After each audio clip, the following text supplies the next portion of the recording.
ঢোল পেপাৰ মাতে দিছেহি বহাগৰ বতৰা।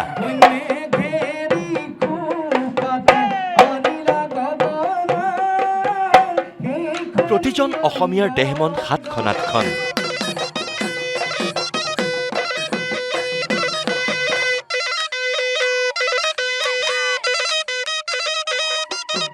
কৰ্মশালাত বিহুৱা নাচনীয়ে শিকিছে বিহুৰ অ আ ক খ। কোনোৱে গৰু বিহুলৈ তৈয়াৰ কৰিছে তৰা পঘা। ৰহাৰ ফুলগুৰিত এতিয়া ৰঙালীৰ উন্মাদনা। সৃষ্টি হৈছে খদমদম পৰিৱেশৰ।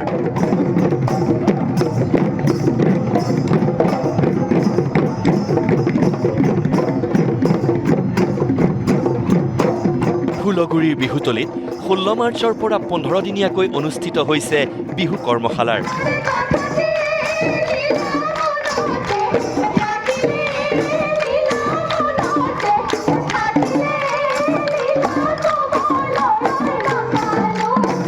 বিহুত মনৰ হেঁপাহেৰে নাচিবলৈ সাজু হৈছে এইসকল ডেকা গাভৰু কিশোৰ কিশোৰীৰ লগতে কণমানিহঁত।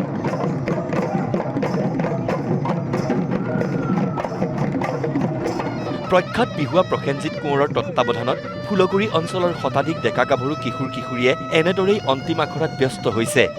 ঢোল পেপাৰ চেৱে চেৱে হিয়া উজাৰি নাচিছে এইসকল নৱপ্ৰজন্মই। নাৰায়ণপুৰৰ শ্ৰী শ্ৰী মাধৱদেৱ কলাক্ষেত্ৰতো বিহুৰ কৰ্মশালা।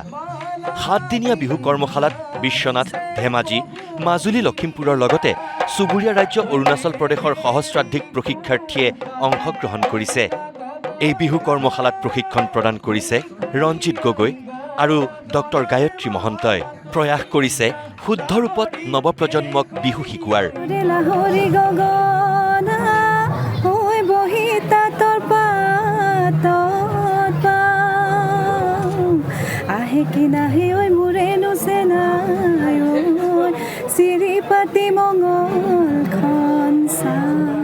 এইবাৰ আহিছো গোলাঘাট জিলাৰ খুমটাইলৈ। পূব খুমটাইত চলিছে মুকলি বিহুৰ আখৰা।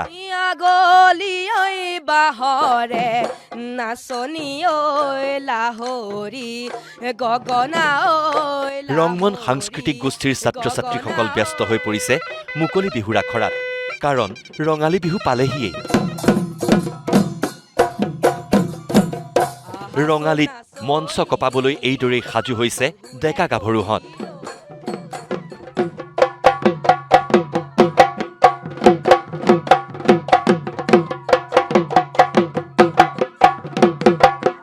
ইফালে তিতাবৰৰ বৰহোলা ইকৰাণী কাৰিকৰী কৃষি প্ৰধান হাইস্কুল প্ৰাংগণত স্থানীয় একাংশ মহিলাই জেং বিহুৰ আখৰাত ব্যস্ত হৈ পৰিছে।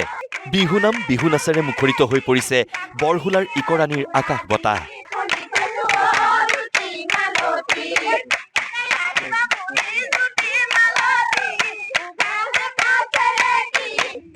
বিহুৰ পৰম্পৰাগত সাজপাৰ পৰিধান কৰি টকা হাত চাপৰি বজাই এতিয়া পৌৰাণিক বিহু নাম গাই জেং বিহুৰ আকৰ্ষণীয় আখৰাত ব্যস্ত এইসকল মহিলা।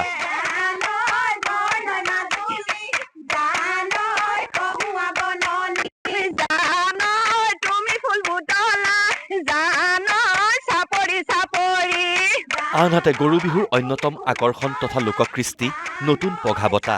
আৰু এই পৰম্পৰা 1980 চনৰ পৰাই ৰক্ষা কৰি আহিছে কলিয়াবৰৰ নিজ চিলাবন্ধা গাঁৱৰ বুবুল দাসে। হাবিৰ পৰা তৰাগছ আনি তৈয়াৰ কৰিছে নতুন পঘা। ঘৰৰ গৰুকেইটাৰ লগতে ওচৰ চুবুৰীয়াক দিবলৈ তৰা দিয়া নতুন পঘা তৈয়াৰ কৰাত ব্যস্ত হৈ পৰিছে এইগৰাকী চহা অসমীয়া। পূৰ্বৰে পৰা বিশ্বাস আছে গৰুৰ ডিঙিত তৰা দিয়া পঘা লগালে বেমাৰ আজাৰ নাশ হয়। আজি 80 চনৰ পৰাই ধৰক মই এইটো প্ৰত্যেক বিহুতে মই ৰছী বনাই দিওঁ ঘৰত। 3-গুণীয়া ৰছী হ'ব এডাল। বিহুত প্ৰত্যেক বছৰে 3-গুণীয়া ৰছী দিয়েই। তেনেধৰণে বনাই আছো আৰু। এনেকুৱা গলচি দোকানত বজাৰত বা কিনিবলৈ নাপায়। এই পঘাখিনি আপোনাৰ 3-গুণীয়া আছে চাওক। এটা 3টা গুণীয়া বনাইছে। Bureau report, news live.